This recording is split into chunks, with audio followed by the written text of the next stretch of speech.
కథలెన్నో చెప్పారు, కవితల్ని రాశారు, కాలాలు దాటారు, యుద్ధాలు చేశారు. ప్రేమలో తప్పు లేదు, ప్రేమలో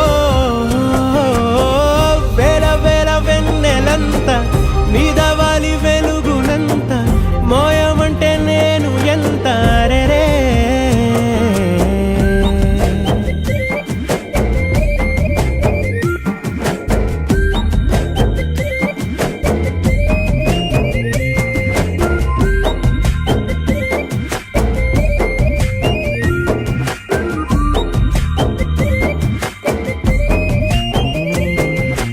ఆకాశం తాకాలి అని ఉందా, నాతో రా చూపిస్తా